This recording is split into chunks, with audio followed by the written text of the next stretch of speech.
नमस्ते आचार्य जी। अ, मैं आपको लगभग 1 साल से सुन रहा हूँ।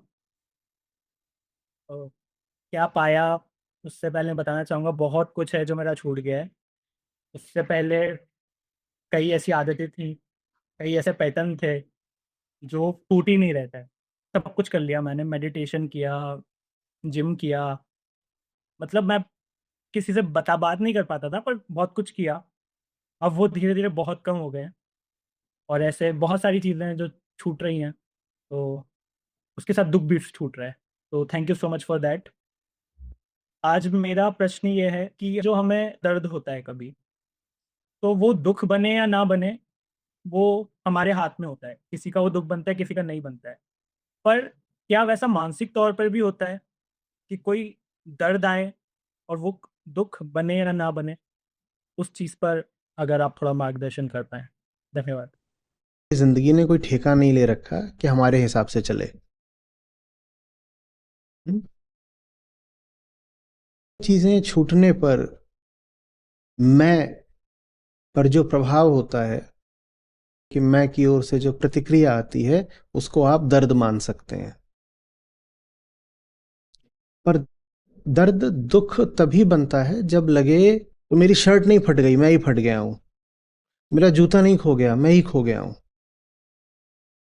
नीचे वाली ही चीज जब वरीयता में, प्राथमिकता में, प्रायोरिटी में सबसे ऊपर हो जाती है तो दर्द दुख बन जाता है। तो खोना पाना तो जिंदगी में चलता रहता है, लेकिन दुख से वो बचा रह जाता है जिसको पता होता है कि जो भी कुछ खोया, जो भी कुछ पाया, वो चीज यूं ही थी, साधारण थी, कम वरीयता, निचली प्राथमिकता की थी। तब वो दर्द है। हमें पता है कि जो केंद्रीय चीज थी वो नहीं खो गई। हमें पता है कि असली माल तो तिजोरी में सलामत है। तो चोर आए भी होंगे तो इधर उधर से दो चार गमले उठा ले गए हैं बाहर से, या कमरे में भी घुस गए तो कुछ उन्होंने इधर उधर की चीजें, कपड़े लत्तों पे हाथ फेर लिया है, कुर्सी टेबल उठा ले गए चोर।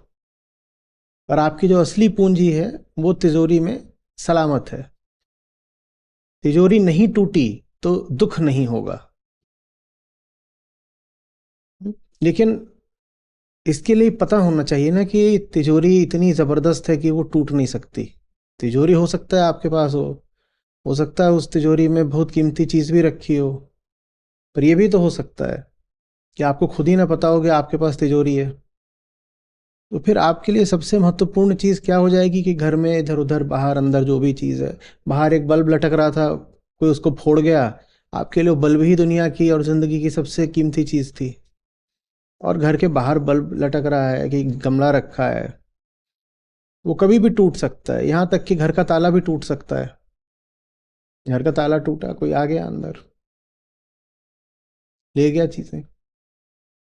लेकिन इसमें गनीमत की बात यह है कि हम सबके पास एक तिजोरी है, और उसमें जो है उसे कोई हमारी मर्जी के बिना नहीं ले जा सकता। बाहर के किसी चोर की हिम्मत नहीं है, हैसियत नहीं है, उसका अधिकार ही नहीं है कि वो उस तिजोरी को हाथ लगा सके। हाँ, आप स्वयं उसको त्याग सकते हैं। आप खुद तो उसको छोड़ सकते हो, पर कोई और आपसे छुड़ा नहीं सकता। दुख की परिभाषा है, जो उच्चतम है वो अगर मुझसे अलग हो जाए तो मेरे अनुभव को दुख बोलते हैं। जो सबसे ऊपर का है, जब वो मुझसे छिन जाए तब जो होता है उसको बोलते हैं दुख। और बाकी छोटी मोटी चीजें हैं, ये आती जाती रहती हैं। इनके छूट या टूट जाने पर जो अनुभव है उसको आप बोल दोगे दर्द। तो दर्द, दुख सिर्फ एक शर्त पर बनता है कि वो छोटी चीज ही आपके लिए सबसे बड़ी चीज थी। क्योंकि आपको अपने घर की तिजोरी का पता ही नहीं था, तो आपको लगता था आपके घर की कुर्सी ही आपकी सबसे कीमती चीज है। तो अब अगर चोर कुर्सी ले गया, या किसी के बैठने से कुर्सी टूट गई, या दीमक ने कुर्सी को खा लिया, तो आपको लगेगा कि आपकी सबसे कीमती चीज छिन गई। अब जिसको दर्द होना चाहिए था वो दुख बन जाएगा। छोटी सी चीज हुई थी जिससे दर्द तो मिल सकता था, पर वो छोटी सी चीज का छोटा दर्द अब छोटा ना रह करके भारी दुख बन जाएगा, क्योंकि आपके देखे आपके पास उस कुर्सी के अलावा या उस कुर्सी से ऊंचा कुछ है ही नहीं। कुल मेरे पास एक कुर्सी थी, उसको दीमक चाट गई, अब छाती पीट के रोओगे। तो ये सारी समस्या इस बात की है कि जैसा हमने आज की बात के शुरू में कहा कि जो सबसे केंद्रीय है, महत्वपूर्ण है, उसका आपको कुछ पता है कि नहीं है। घर में तिजोरी रखी है, पर आपको उस तिजोरी का पता भी है या नहीं है। हम्म? मैं व्यर्थ ही फालतू चीजों को महत्व दे रहा हूं, इसको जानने को ही आत्मज्ञान कहते हैं। और जो फालतू चीज है उनको फालतू अगर जान लिया तो यही कीमती चीज है। फालतू को फालतू जानना ही कीमती चीज है, व्यर्थ को व्यर्थ जानने में ही सार्थकता है। वो तिजोरी कोई चीज नहीं है कि घर में कहीं पे रखी हुई है कि आप खोज निकालोगे। वो तिजोरी एक रोशनी की तरह है, एक ताकत की तरह है, जो आपको हिम्मत देती है कि आप छोटी चीजों पर आश्रित ना हो जाओ। ये है उस तिजोरी की पहचान। जिसको अपनी तिजोरी का पता होगा उसको कैसे पहचानोगे? उसकी पहचान ये होगी कि वो छोटी मोटी चीजों को बहुत भाव नहीं देता होगा। आप उसका मोजा चुरा लोगे, चश्मा चुरा लोगे, तो उसको हृदयाघात नहीं आ जाएगा। आप उसको गाली दे दोगे तो लाल पीला नहीं हो जाएगा। वो कहीं खेल रहा है, हार गया, या कुछ और हो गया, नौकरी छूट गई, इतनी सी बात पर वो दीवार में सर नहीं मार रहा होगा। समझ रहे हैं? जो छोटे को छोटा समझे उसी के पास बड़ी चीज है। यही पहचान है बस। जो छोटे को छोटा समझे उसी के पास बड़ी चीज है। और जो छोटे को छोटा नहीं समझ सकता उसके लिए छोटी चीज ही बहुत बड़ी चीज है। ये अंतर साफ समझिएगा। जिसने छोटे को छोटा जाना, तो छोटा जानने का काम ही बता रहा है कि उसके पास बड़ी चीज है। छोटे को छोटा जानना ही बड़ी बात है। और जो छोटे को छोटा नहीं जान सकता उसके लिए हर छोटी बात बहुत बड़ी बात है। हम्म। तो जिसके लिए छोटी बात बड़ी बात हो गई, उसके लिए सब दर्द दुख बन जाते हैं। और जो छोटी चीज को छोटी चीज जानता है वो सब दर्दों को खेल की तरह लेता है। उसको दर्द भी हो रहा होगा, वो उससे खेल भी रहा होगा। हम नहीं कह रहे कि उसे पीड़ा नहीं हो रही, पेन उसको भी है, पर उसके लिए दर्द भी ऐसा है जैसे मजाक। उसको पता है छोटी बात है, असली बात कुछ और है। 10 करोड़ रुपया तिजोरी में बिल्कुल सुरक्षित रखा हुआ है। चोरों ने बहुत अगर नुकसान कर भी दिया है तो 10,000 का कर दिया है। जिसके पास 10 करोड़ रुपया बंधा रखा हो, वो 10,000 के लिए क्या आंसू बहाएगा? और ऐसा नहीं कि 10,000 की चोट नहीं पड़ी है, पड़ी है। उस चोट का अनुभव वो करेगा पर रो नहीं पड़ेगा, बल्कि शायद हंसने लग जाए कि ये चोर भी पागल है, इन्हें मुझसे चाहिए था तो 10 करोड़ की चीज मांगते, 10,000 लेकर के चले गए पगले। और वो 10 करोड़ की चीज ऐसी है कि मैं उसको बांट भी दूं तो भी वो 10 करोड़ की ही रह जाती है। मैं इन चोरों के साथ उसको बांट सकता था, पर ये पागल 10,000 लेके चले गए हैं और बहुत खुश हो रहे हैं। और जिसके पास वो 10 करोड़ की चीज होती है, उसकी एक निशानी ये भी है कि उसमें कृतज्ञता, ग्रेटिट्यूड बहुत आ जाता है। तो कहता है क्या जबरदस्त किस्मत है, क्या ऐसा मिल गया देखो, कि दुनिया मुझे लूटती रहे, जिंदगी लूटती रहे, शरीर को मौत भी आ जाए, तो भी हमारे पास, वाह क्या जलवे हैं, हमारा कुछ बिगड़ ही नहीं रहा। हम्म? ये अंतर समझ रहे हैं ना? दर्द माने वो जिस पे आपका कोई बस नहीं है। आप सो रहे हो, चोर आकर के चीजें कर सकते हैं। संतों ने गाया, ये होशियार रहना रे नगर में चोर आएगा। अब कितने चोरों को रोकोगे? ये तक हो सकता है आप सांस लो, सांस से एक चोर भीतर उसके फेफड़े में बैठ जाए, ऐसे ही तो वायरस आता है। वो आके बैठ गया, कितनों को रोक लोगे? एक चोर तो काल भी है, उम्र बढ़ रही है, एक दिन उम्र बढ़ते बढ़ते बिना किसी बीमारी के भी मर सकते हो। उम्र ही बीमारी बन जाती है। तो चोर तो बहुत लगे हुए हैं। दर्द तो जिंदगी दे सकती है, पर दर्द दुख बने ये अनिवार्य नहीं होता। दर्द दुख तभी बनता है जब आपको अपनी तिजोरी का पता नहीं होता। समझ रहे हैं बात को? और फिर जब मुझे ये पता होता है ना कि मेरे पास करोड़ों की संपदा सुरक्षित पड़ी है, तो मैं बहुत घबराता भी नहीं हूं थोड़े खतरे वाले खेल खेलने से। जिसको लगता है उसके पास 10 ही हजार है, वो क्या खतरा उठाएगा 5 हजार का? उठा सकता है? उसको लगेगा कि अगर हार गया तो बर्बाद हो जाऊंगा। तो वो फिर बहुत बच बच के चलता है, डर डर के रहता है, वो कायर हो जाता है, दब्बू हो जाता है, भीरू हो जाता है। उसको लगता है मेरे पास कुल इतना ही तो है, अगर ये भी चला गया तो हाय मेरा क्या होगा। लेकिन जिसको पता है कि कुछ भी चला जाए हमारा कुछ नहीं जाता, वो खुल के खेलता है। वो बड़े खतरे उठा सकता है, मुंह ऊंची उड़ान भर सकता है। बहुत ऊंची उड़ान भर के वो गिर भी सकता है, गिर के वो टूट भी सकता है, और वो कहेगा मैं टूटने के बाद भी नहीं टूटा। बाहर से टूट गया, भीतर से नहीं टूटा। मतलब समझ रहे हैं? ये दोनों चीजें गड़बड़ हैं। पहली गलती हम ये करते हैं कि हम सब तरह के दर्द रोकना चाहते हैं। सब तरह के दर्द अगर रोकना चाहोगे तो तुम जिंदगी को ही रोक दोगे। जिंदगी को मौका दो कि तुम्हें तकलीफें दे सके भाई। जिंदगी चीज ही ऐसी है। उसका काम है तुमको कभी सुख कभी दुख देना, पालना झुलाना, कभी दायां कभी बायां। कभी धूप कभी छांव, कभी दिन कभी रात, कभी जाड़ा कभी गर्मी, और कभी बरसात। ये जिंदगी चीज ही ऐसी है, इन चीजों को नहीं रोका जाता। अभी जब कोविड वाली महामारी फैली थी, उसमें विकसित देशों में जो फर्टिलिटी रेट था वो बहुत ज्यादा था। उसका एक कारण ये भी था कि वो बहुत जबरदस्त तरीके से इम्यूनाइज्ड थे।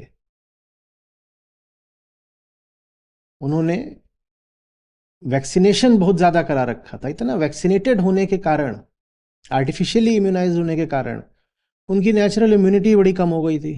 और जो उन्होंने शॉट्स ले रखे थे वैक्सीन्स, वो कोई ऐसे नहीं थे जो उन्हें कोरोना वायरस से बचा पाए। लेकिन उनकी जो प्राकृतिक प्रतिरोधक क्षमता थी, वो सब जो है वो इतनी वैक्सीन ले लेके वो दब गई थी। जिंदगी को मौका देना चाहिए थोड़ा, हमें तो बुखार दे दे, उससे हमारी ताकत बढ़ती है। जिंदगी से ये नहीं कहना चाहिए कि मुझे कोई तकलीफ नहीं होनी चाहिए, मुझे कोई तकलीफ नहीं। दिन भर जैसे कोई लोग होते हैं एसी में ही बैठे होते हैं, बाहर ही नहीं निकल रहे। खासकर अगर बिजली का बिल ना देना हो तो बहुत लोग एसी बंद ही नहीं करते। ठीक है, तुम्हें लग रहा है कि बड़ी हमें मजे आ गए, एसी नहीं बंद किया दिन भर, लेकिन उसका नतीजा क्या निकलेगा? जब बाहर निकलोगे तो तुमको लगेगा लू चल रही है। साधारण 30-32 डिग्री में भी ऐसा होगा कि जैसे गर्म तेल में तुमको कचौड़ी बना दिया गया। जिंदगी को मौका दे कि थोड़ी गर्मी दे, पसीना बहाए, कुछ नहीं हो गया। हम्म तुम कहोगे नहीं मुझे कोई भी चीज आकर जरा भी ऐसे लगे नहीं, ऐसे लगेगी नहीं तो फिर तुम्हारी मांसपेशियां भी नहीं बनेंगी। और तुम कितना भी रोए, कभी ना कभी कुछ ना कुछ तो आकर लग ही जाएगा। जब लग जाएगा तो हाय हाय करोगे। तो पहली चीज तो ये नहीं करनी चाहिए कि हर छोटे दर्द को रोकने की कोशिश करिए। पसीना बह रहा है, ये छोटा दर्द है, समझ में आ रही बात? कभी बीच बीच में अपने वाहन की जगह बस पर चलना पड़ गया, छोटी बात है, कर लो। बहुत लोगों के लिए बड़ा हादसा हो जाता है, आज पब्लिक ट्रांसपोर्ट में चलना पड़ गया। ये आज हमारे साथ बड़ी गलत चीज हो गई। आज कर लो ये पहली गलती है कि दर्द को रोकने का पुरजोर प्रयास। दर्द को रोको नहीं, दर्द के साथ खेलो। और जो दर्द को रोकने का बहुत प्रयास करते हैं, अब उनके साथ क्या होता है वो दूसरी गलती है। उनकी गलती यह है कि जब उनको दर्द मिलता है, रोकने के प्रयास के बावजूद मिलता है, तो दर्द के आगे ढेर हो जाते हैं, एकदम गिर जाते हैं। अब उन्होंने जान लगा दी थी कि कुछ नहीं होना चाहिए, उनका बस चले तो सरदर्द की भी वैक्सीन ले लें कि सरदर्द भी नहीं होना चाहिए। और फिर जिस दिन सरदर्द हो जाएगा उस दिन वो फोन करके बोलेंगे आज हम कुछ नहीं कर सकते, आज हमारा सरदर्द हो रहा है। अरे भाई सरदर्द ही तो है, हो रहा है तो हो रहा है, काम करो। ये दूसरी गलती है। पहली गलती क्या करी थी? सब दर्दों को रोकने की कोशिश। और दूसरी गलती क्या करी कि दर्द हो गया तो उसको दुख मान लिया। नहीं, दर्द है, साधारण दर्द है, उसको दुख नहीं मान लेते। दुख तो उनको होता है जिनका हीरा छिन जाए, हमारा नहीं छिन सकता। अब हमने उसको बिल्कुल यहां छाती में भीतर बैठा लिया है, वो छीन ही नहीं सकता। तुम्हें दुख अब नहीं होगा। दर्द हो सकता है, दुख नहीं हो सकता। हम किसी दर्द को इतनी हैसियत देते ही नहीं है कि वो दुख बन जाए। हम्म? और वो जब दुख नहीं बनता तो फिर हम बहुत नहीं रोते हैं, या अगर बहुत रोने की नौबत भी आ गई, हो सकता है जिंदगी बड़ा दर्द दे सकती है, अगर रोने की नौबत भी आ गई तो हम रोते रोते खेलते हैं। रोते रोते खेलते हैं, क्यों नहीं खेलेंगे रोते रोते? भाई पसीना बहाते बहाते खेल सकते हो तो आंखों से भी कुछ बह रहा है, खेलो। होता है, बहुत हुआ है। लोगों ने खून बहाते बहाते भी खेला है, ये बहुत दूर की बातें नहीं है। पसीना बहाते, एक कोई ऐसा भी हो सकता है इसका पसीना भी बहे तो कहे नहीं खेल सकते हैं, आज खेलने गए थे, आज टेम्परेचर और ह्यूमिडिटी बहुत ज्यादा है, आज हम नहीं खेलेंगे। ऐसे भी लोग हो सकते हैं, वो एकदम ही गिरे हुए हैं, उनसे इतना भी दर्द नहीं झेला जाता। उससे ऊपर वाले वो हैं जो कम से कम पसीना बहा लेते हैं। उनसे ऊपर वाले वो हैं जो आंसू बहा लेते हैं। आंख में कुछ चला गया तो उसकी वजह से आंख से बह रहा है, लेकिन फिर भी कह रहे हैं खेलेंगे। या आज खेलने आ रहे थे, कुछ घटना हो गई थी, उसकी वजह से आंखें नम हैं, फिर भी खेलेंगे। और उनसे भी ऊपर होते हैं जो कहते हैं पसीना भी बह सकता है, आंसू भी बह सकता है, और खून भी बह रहा हो हम तब भी खेलते हैं। ये है असली खिलाड़ी। इन्होंने दर्द को ऐसा कर दिया कि बड़े से बड़ा दर्द भी दुख नहीं है अब। दर्द होगा बहुत बड़ा, इतना बड़ा कि आंसू खून सब निकाल दिया, लेकिन उसे दुख हम अभी भी नहीं मानते। हम्म? सारे बोध साहित्य का उद्देश्य है आपको दुख से मुक्त करना। और मुझे कोई एक जगह बता दो जो आपसे वादा कर रही हो कि आपको दर्द से मुक्त कर देंगे, कोई नहीं कहेगा आपसे। दर्द को तो झेलने के लिए कहा जाता है, दर्द से तो खेलने के लिए कहा जाता है। पीड़ा से मुक्ति की बात कभी नहीं करी जाती। पीड़ा है तो है, पीड़ा प्राकृतिक है, सामान्य है, साधारण है। हम हम तो वो छाती रखना चाहते हैं कि पीड़ा में गोता भी मार दें, अगर आवश्यकता पड़े तो सही उद्देश्य के लिए जानबूझ करके पीड़ा झेल लें, हमें ऐसा होना चाहिए। लेकिन अध्यात्म कहता है दुख से मुक्ति मिल सकती है, पीड़ा से मुक्ति की कोई जरूरत ही नहीं है। जीवन माने पीड़ा, तो फिर हंसते हंसते झेलो पीड़ा को। पीड़ा से मुक्ति कोई बात नहीं है, पर दुख से मुक्ति हो सकती है। और दुख से मुक्ति आपका सिर्फ अधिकार ही नहीं है, कर्तव्य भी है। दुख से पीड़ा आपका कर्तव्य है, और इसी कर्तव्य का नाम है धर्म। धर्म की और नहीं कोई परिभाषा होती, यही परिभाषा है। स्वयं के प्रति, जीवन के प्रति मेरा कर्तव्य है कि मैं दुख मुक्त जीऊं, यही धर्म है, यही धर्म की परिभाषा है। स्वर्ग पालूंगा ये नहीं धर्म होता, पुण्य कमा लूंगा ये नहीं धर्म होता, फलाने तरीके के काम कराऊंगा, तीर्थ घुमाऊंगा, कर्मकांड कर दूंगा, प्रथा परंपरा निभा दूंगा, ये नहीं, सब नहीं धर्म होता। मैं जीवन को दुख मुक्त कर दूंगा, ये धर्म होता है। दुख मुक्त, दर्द मुक्त नहीं। दर्द का तो स्वागत है, आओ आओ। ये जो जो खिलाड़ी होते हैं ना असली, ये मालूम है क्या करते हैं? जब जिंदगी ज्यादा ही दर्द देने लग जाती है तो दर्द के विरुद्ध इनके पास जो रही सही बची खुची भी सुरक्षाएं होती हैं, कवच होते हैं, ये उनको भी उतार देते हैं। ये कहते हैं आओ ठीक है, खुल के खेलते हैं। कि अगर स्थितियां साधारण चल रही हों तो फिर भी हम शायद दर्द से बचने के कुछ साधारण इंतजाम करे रहें। लेकिन जब जिंदगी तय कर ले कि अब असाधारण दुख देना है, तो फिर हमने दर्द के खिलाफ जो थोड़े बहुत भी कवच पहन रखे थे, हम वो कवच भी उतार देंगे। जिंदगी से कहेंगे कि अब तू तुल ही गई है, दर्द देने पर तो आ पूरा दे, देखते हैं, दे। हम्म? और जो भारी दर्द के सामने भी दुखी नहीं हुआ, जिंदगी फिर उसकी हो जाती है। हम्म? जिंदगी आई थी तुम्हें तोड़ने, दर्द दे करके, जिंदगी को तुमसे प्यार हो जाता है। बस टूटो नहीं तुम।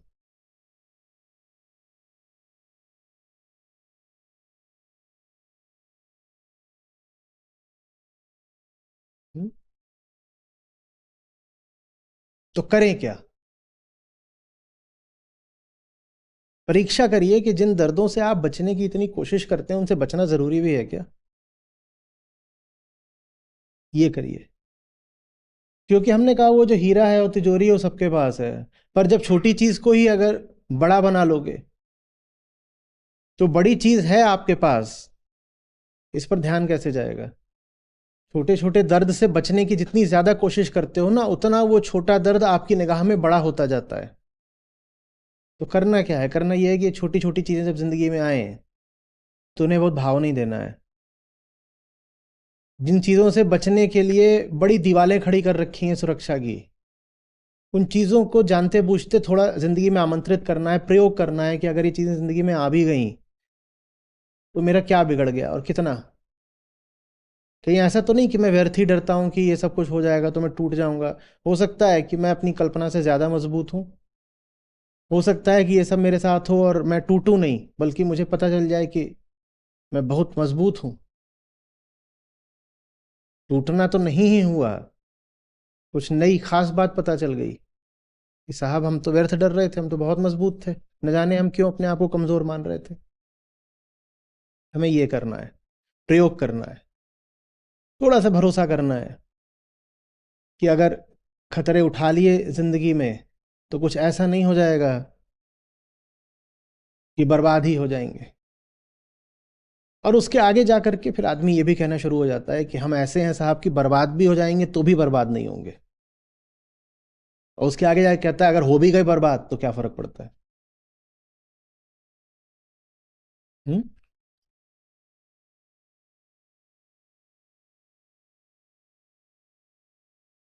मजा आता है फिर जीने में।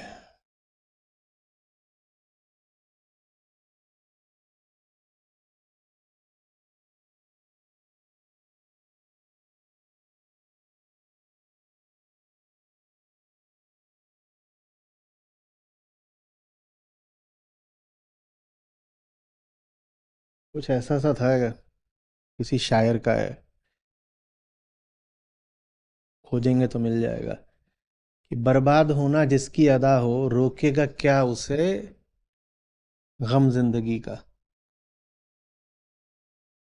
खोजिएगा, यही है या कुछ आगे पीछे है?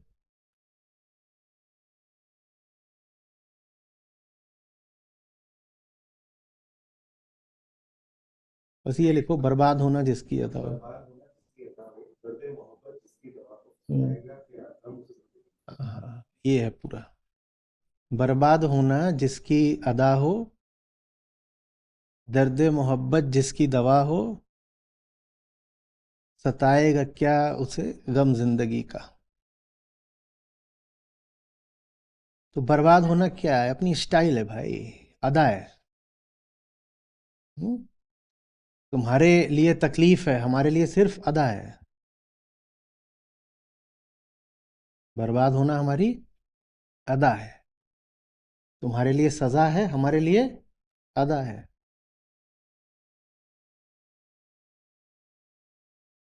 हम्म? उसमें साथ में नई चीज आ गई ना, मोहब्बत। दर्द मोहब्बत जिसकी दवा हो। तो वो जो हीरा है, उससे मोहब्बत होनी चाहिए। जब हीरे से मोहब्बत होती है तो मोजे और गमले के टूट जाने पर दिल नहीं टूटते। और जिनके लिए वो है कि मुरा हीरा हेराए गयो कचरे में, उनके लिए फिर कचरा ही हीरा है। उनका कोई कचरा भी अगर चुरा ले जाए तो हक्का फाड़ के रोते हैं। सोचो, कचरा बाहर रखा था, कचरे वाली गाड़ी आई उसको ले गई, ये वहीं बैठ गए हैं और छाती पीट रहे हैं कि आज भारी नुकसान हुआ है। कुछ है ही नहीं जिंदगी में। मोहब्बत चाहिए, प्रेम, प्रेम के बिना कुछ नहीं। जब प्रेम हो जाता है तो आदमी छोटी मोटी बातों के प्रति बेपरवाह हो जाता है। छोटे दर्द फिर सताते नहीं है।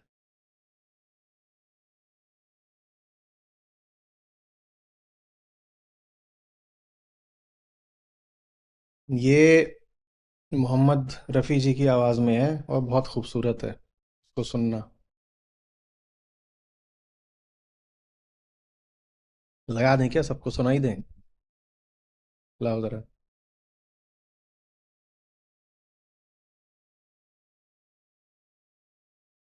आप कह रहे थे ना जब सवाल शुरू हुआ था कि आपको मेरे पास मिला क्या है ये पता नहीं, पर आपने खोया बहुत कुछ है। उसी रॉ में है। लुटा जो मुसाफिर दिल के सफ़र में, है जन्नत ये दुनिया उसकी नज़र में। उसी ने है लूटा मज़ा ज़िंदगी का, मोहब्बत में जो हो गया किसी का।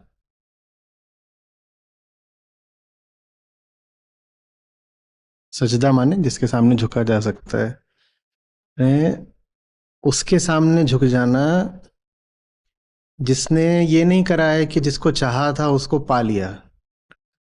उसके सामने झुकना जिसने किसी ऐसे को चाहा कि उसको पाया नहीं जा सकता, बस उसके जैसा बना जा सकता है। हम्म। है ना कि जो तू चाहे मुक्त को छोड़ दे सारी आस, मुक्त जैसा ही हो रहे सब कुछ तेरे पास। तो उसको नहीं चाहा जाता जिसको तुम पालो, उसको चाहा जाता है जो जो अपने प्रियतम की तस्वीर जैसा हो गया हो। जो अपने प्रियतम की तस्वीर जैसा हो गया हो, जिसको चाहो उसके जैसे हो जाओ। और अगर कोई ऐसा मिले तो फिर उसके सामने सजदा कर सकते हो कि जो बन गया हो तस्वीरें जाना। तस्वीरें जाना उसके जैसे बन जाओ, मुक्त जैसा ही हो रहे सब कुछ तेरे पास। अब इन्होंने फिल्म में पता नहीं ये इतना सोच के नहीं लिखा होगा, पर मैं जहां से देख रहा हूं वहां से बोल रहा हूं। कि जब चाहा जाता है ना तो जाना है, जो जाने मन है वो ऐसा होना चाहिए कि चाहत में हम बिल्कुल उसके जैसे हो गए। रांझा रांझा करते करते आपै रांझा हुई। हाँ, कि जो प्रेमी था बिल्कुल उसके जैसे हो गए, कि जो बन गया हो तस्वीरें जाना। और अगर कोई ऐसा मिले तो फिर उसके सामने सजदा करा जा सकता है। ऐसे नहीं कि जो जिससे प्रेम हो रहा है हमें उसको पा लेना है, हासिल कर लेना है। हासिल वासिल नहीं करना है, वो इतना ऊंचा है कि उसको हासिल नहीं कर सकते, बस उसके जैसा बन सकते हैं। उसकी तस्वीर बन जाना है मुझको। हम्म?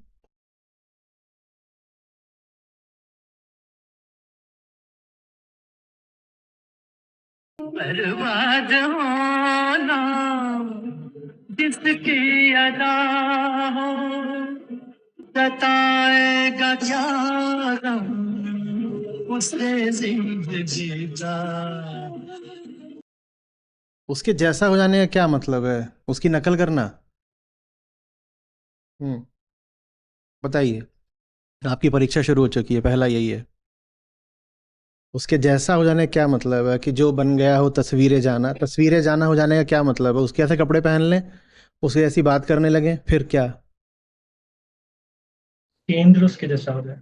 नहीं, अपने जैसा न रहना। हमेशा नकार की भाषा में बात किया करिए, हमेशा। उसके जैसा होने का मतलब है जो कुछ मुझे मेरे जैसा बनाता था मैंने छोड़ा। जिस किसी चीज में मेरी व्यक्तिगत सत्ता थी, मेरी इंडिविजुअलिटी थी, मैंने उसको छोड़ा। उसके जैसा क्या बनोगे? उसके कोई गुण तो है ही नहीं, वो तो निर्गुण है, तो उसके गुणों को अपनाओगे भी कैसे? उसके जैसा बनना संभव नहीं है। पर संभव है अपने जैसा न रहना, ये संभव है। हम्म? तो जो कुछ मुझे मेरे जैसा बनाता है मुझे उसको रखना ही नहीं। वो क्या है? वो वही है, शरीर समाज संयोग ने जो दे दिया वही है। मैं उसको क्यों पकड़ के बैठा रहा हूं? मैं छोड़ने को तैयार हूं। इसे कहते हैं तस्वीरें जाना। तस्वीरें जाना ऐसी होती है जैसे दर्पण में शून्य को शून्य का प्रतिबिंब दिख रहा हो। उधर भी कुछ नहीं, इधर भी कुछ नहीं है। तू भी कुछ नहीं था, मैं भी कुछ नहीं हो गया। शून्य बराबर शून्य, हम दोनों एक हो गए। अब तस्वीरें जाना हूं मैं, दर्पण के सामने खड़ा हूं, मैं बिल्कुल तेरे जैसा हूं। तू भी कुछ नहीं, मैं भी कुछ नहीं हूं। हम्म। Thank you sir.